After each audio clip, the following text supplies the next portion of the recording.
মোদিজি 14 কোটি স্বচ্ছ ভারতে দেশে শৌচালয় বানিয়েছিলেন মা বোনেদের সম্মানের জন্য। এই রাজ্যে 72 লক্ষ শৌচালয় দিয়েছেন, 12,000 টাকা করে ইউনিট পেয়েছেন আপনারা। তৃণমূল পায়খানাও খায়, বলে 100 দিনের টাকা দেয় না। 4 থেকে 14 কেন্দ্রের ইউপিএ 1 ইউপিএ 2 সরকার মনরেগাতে টাকা দিয়েছে 14,000 কোটি। 14 থেকে 22 নরেন্দ্র মোদীজি মনরেগাতে 100 দিনের কাজ টাকা দিয়েছে 54,000 কোটি। কোথায় গেল টাকা? 1,25,00,000 ভুয়া জব কার্ড বিহারের লোক এখান থেকে টাকা তুলে নিয়ে চলে গেছে।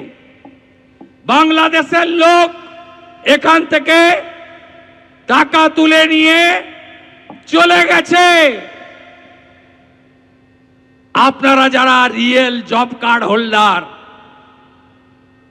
কার্ডগুলো গুছিয়ে রাখুন, বিজেপিকে আনুন। আপনাদের 100 দিনের কাজ তো দেবই, আরো বিজেপির রাজ্যের সরকার আরো 100 দিনের কাজ দেবে, 200 দিনের কাজ বিজেপি দেবে।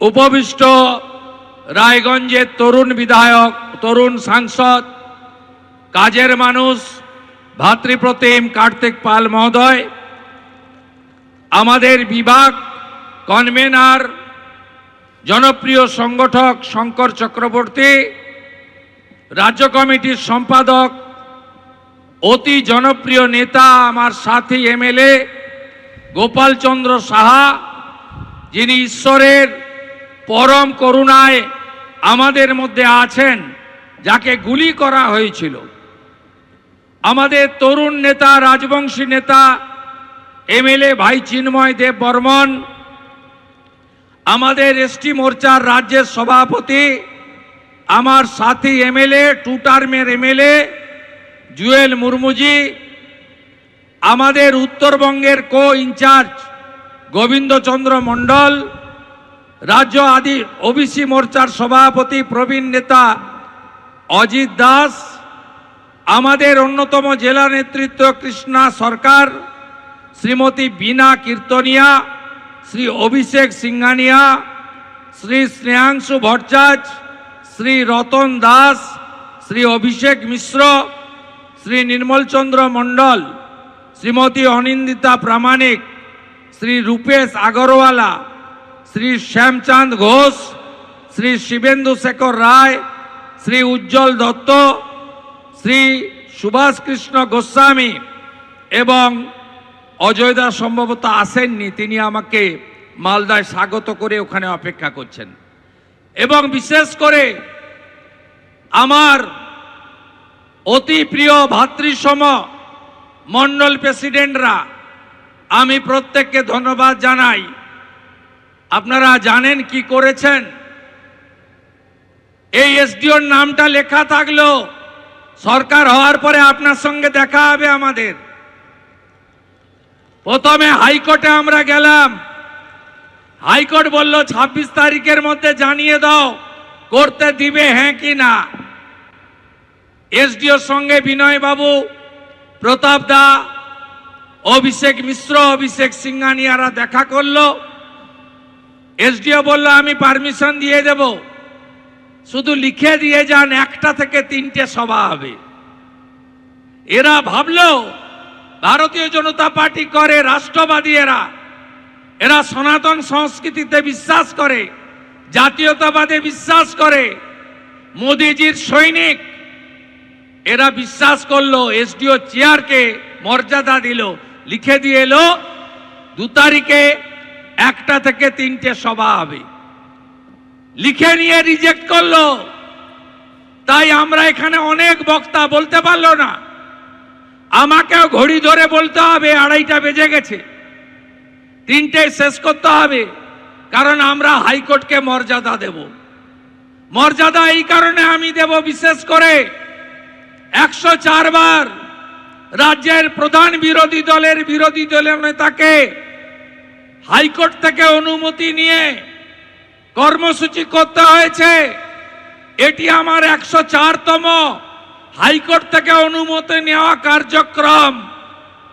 চিরদিন কাহারও সমান নাহি যায়।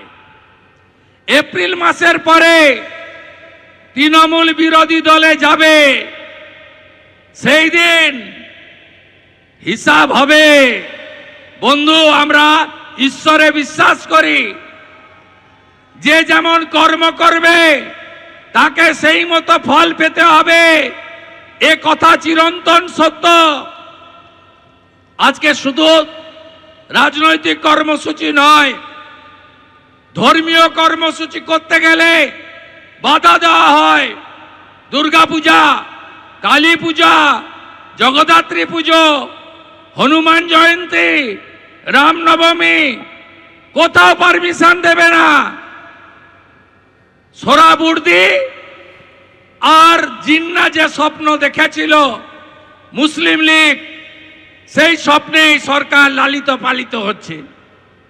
শুধু তাই নয়, মোথাবাড়িতে যখন ওয়াকফ অ্যামেন্ডমেন্ট বিল নিয়ে আক্রমণ করা হলো, হিন্দু দোকান ভাঙা হলো, সেদিনও প্রথমে অজয় গাঙ্গুলি, খগেন মুর্মু, গোপাল শাহ সহ তৎকালীন রাজ্য সভাপতি আমাদের কেন্দ্রের রাষ্ট্রমন্ত্রী ডক্টর সুকান্ত মজুমদারকে 12 কিলোমিটার দূরে আটকে দেওয়া হলো বেড়া দিয়ে। আমি বললাম অজয় দাকে, কেন্দ্রের মন্ত্রীকে ঢুকতে দিচ্ছে না, আমাকে তো দেবেই না।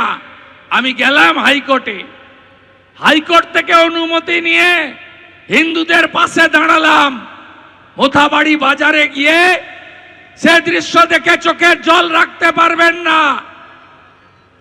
নিরীহ দোকানগুলো, বাড়িগুলো ভেঙে তছনছ করেছে।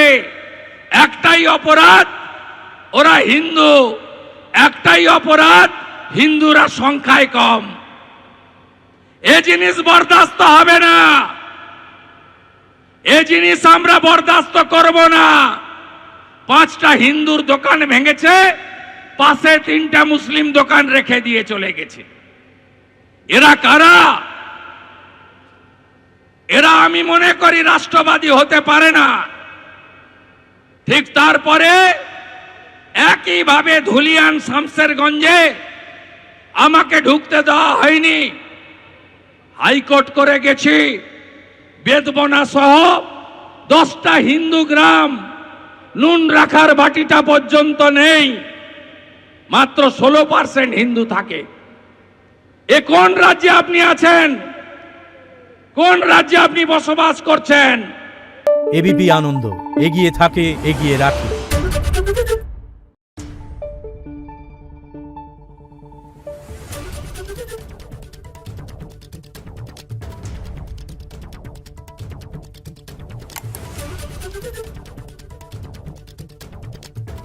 Thank you.